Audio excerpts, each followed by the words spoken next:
नमस्कार, मी ॲडव्होकेट सुषमा तुमच्या सगळ्यांचं माझ्या हेल्दी आणि लिगल हेल्थमध्ये स्वागत करते.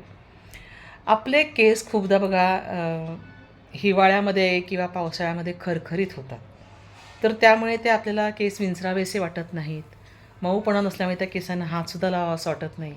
तर हे असे जे केस असतात ते मऊ कसे करायचे किंवा त्यांना खरखरीतपणा त्यांचा कसा घालवायचा, यासाठी काही उपाय मी इथे नैसर्गिक उपाय आहेत जे तुम्ही अगदी सहज घरच्या घरी करू शकता असे आहेत. पहिलं म्हणजे गरम तेल मॉलिश करायचं आपल्या डोक्याला. म्हणजे खोबरेल तेल, बदाम तेल, ऑलिव्ह तेल आणि कॅस्टर ऑइल हे सगळे एकत्र करायचं, गरम करायचं आणि ते केसांना लावून ठेवायचं.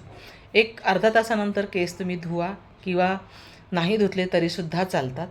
परंतु गरम तेलाने ह्यांना छान मॉलिश करायचं आणि मॉलिश करून अर्धा ते 1 तास ठेवल्यानंतर त्यांना तुम्ही धुवू शकता किंवा रात्री झोपतानासुद्धा तुम्ही हे डोक्याला लावून ठेवू शकता आणि सकाळी तुम्ही ते धुवू शकता.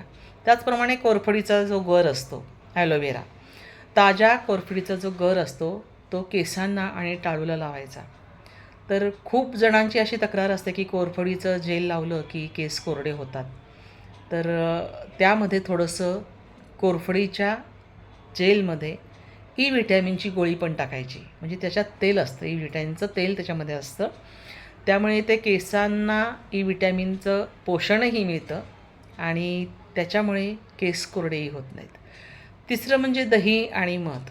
2 चमचे दही आणि 1 चमचा मध जर एकत्र करून तुम्ही घेतला तर तुम्हाला खूप फायदा होतो. हे सगळं एकत्र करून केसांना फक्त 30 मिनटं लावून ठेवायचं आणि नंतर केस स्वच्छ धुवून टाकायचे.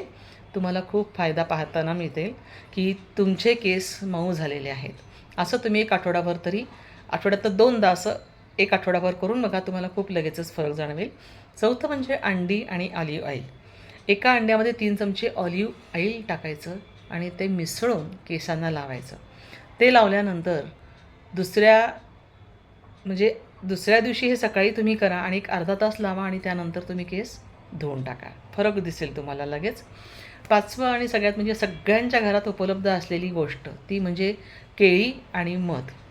तर ह्यांचा मास्क तयार करायचा आहे. म्हणजे एक पिकलेलं केळं घ्यायचं, ते छानपैकी मॅश करायचं, त्याच्यात 1 चमचा मध घालायचं, 1 चमचा दही घालायचं आणि हे सगळं स्मॅश करायचं छानपैकी आणि स्मॅश करून ते डोक्याला मस्तपैकी चोळायचं. अगदी टाळूला चोळलं तरी हरकत नाही आहे, पण केसांना नक्की चोळा आणि एक अर्धा पाऊण तासाने डोकं स्वच्छ धुवून टाका.